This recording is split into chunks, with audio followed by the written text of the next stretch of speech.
2026 सकाळी नेहमीप्रमाणे निवडणुकीच्या प्रचाराला घरातून निघाल्याच्या नंतर 9:30ला साधारण एक फोन आला आणि फोन आल्याच्या नंतर समोरनं अशी बातमी देण्यात आली की राज्याचे उपमुख्यमंत्री, राष्ट्रवादी काँग्रेस पक्षाचे राष्ट्रीय अध्यक्ष, महाराष्ट्राचे दादा आदरणीय अजितदादा पवार यांच्या विमानाचा अपघात झाला आणि त्याच्यामध्ये त्यांचं दुर्दैवी मृत्यू झाला.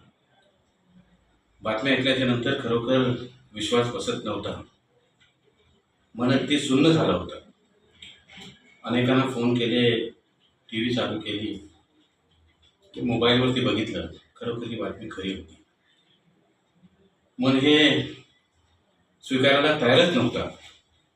अगदी पूर्ण महाराष्ट्राला वेदना देणारी बातमी ऐकल्याच्या नंतर खरोखर राजकारणातलं आता राहावं की नाही असं मनाला वाटलं. ज्या माणसाने सर्वसामान्यांसाठी आयुष्यभर काम केलं, सर्व कार्यकर्त्यांसाठी आयुष्यभर काम केलं, तो अचानकपणे आपल्यातून असं निघून जाईल असं कधी मनाला वाटलंच नव्हतं. पण ही बातमी खरी आहे ही स्वीकारल्याशिवाय दुसरा कुठला मार्गच नव्हता. तेव्हाच मी कार्यालयात आलो. अनेक कार्यकर्त्यांनी त्या ठिकाणी माझी भेट घेतली आणि तात्काळ मी निर्णय घेतला की मला बारामतीमध्ये जायचं आहे. मला दादांना त्या ठिकाणी शेवटचं त्यांचं दर्शन घेण्यासाठी जायचं आहे. मी तात्काळ भाईना, रमेश दळवी, म्हणजे सगळे प्रमुख नेत्यांना घेऊन रवाना झालो. बारामतीच्या धर्तीवर पोहोचल्याच्या नंतर दादांनी काय कमवलं ते दिसण्यात आलं. त्या ठिकाणी तरुण वर्ग असेल, महिला असतील, ज्येष्ठ असतील, सर्व समाजाचे, धर्माची लोक अगदी रडक्या आवाजामध्ये त्यांच्या तोंडातून एकच आवाज ऐकायला मिळत होता, ते म्हणजे फक्त आणि फक्त दादा. दादाने आयुष्यभर हेच कमवलं. दादा नेहमी बोलायचे की जिथपर्यंत माझे हातपाय हलतात मी तुमचं भलंच करेन. मी कामाचा माणूस आहे, मी कामाचाच माणूस आहे आणि ते खरोखर कामाचेच होते. ते गेल्याच्या नंतर आज त्या प्रत्येक कार्यकर्त्याला, प्रत्येक सर्वसामान्य महाराष्ट्रातील जनतेला असं वाटतं आज दादा आपल्यामध्ये नाही आहेत. दादाने जे काम केले ते आपल्याला पुढे न्यायचं आहे. त्या भावनेतून पुढे येणाऱ्या निवडणुकीला समोर जायचं.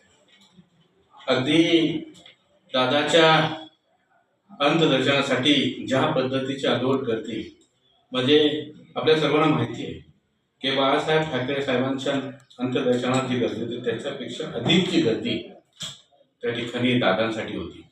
दादाने जीवनात हेच कमवलं. राजकारणाच्या वेळी फक्त राजकारण केलं, पण त्याच्यानंतर सर्वसामान्यांजवळ अगदी प्रेमाचे संबंध त्यांचे राहिले. आज प्रत्येक समाजाचा माणूस त्या ठिकाणी घडतोय. दादा गेले हे स्वीकारायला कोण तयारच नाहीये, कारण दादांनी सर्व समाजासाठी काम केलं. माझ्या महाराष्ट्राचा विकास व्हायला पाहिजे ही एकमेव भूमिका त्यांची होती. दादाच्या पक्षाचा चिन्ह घड्याळ हे आपल्या सर्वांना माहिती आहे, पण दादाची शेवटची ओळख देखील त्या घड्याळालाच करून दिली. दादा गेल्याच्या नंतरची ही पहिली निवडणूक आहे. अगदी सर्वसामान्य माणूस हेच विचार करतोय की दादाला शेवटची श्रद्धांजली जर द्यायची असेल तर दादांच्या विचाराचे जे उमेदवार उभे राहिले, ज्यांचं चिन्ह घड्याळ असेल, त्या घड्याला मतदान देऊनच आपण त्यांना श्रद्धांजली द्यायची.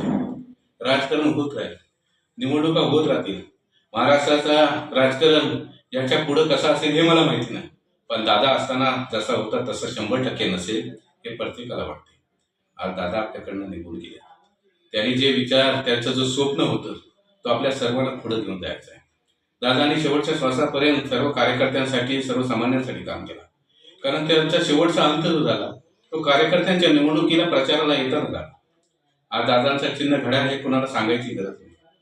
राष्ट्रवादी काँग्रेस पक्षाचे ज्येष्ठ आणि सर्व नेत्यांनी ठरवलंय की ह्या निवडणुकीमध्ये कुठलाच प्रचार करायचा नाही, प्रचार सभा देखील घ्यायचा नाही. आपल्या उमेदवाराचा जो पण पत्रक असेल तो फक्त घरोघरी वाटायचा, कारण जनतेच्या मनामध्ये दादासह दादाचा चिन्ह देखील आहे.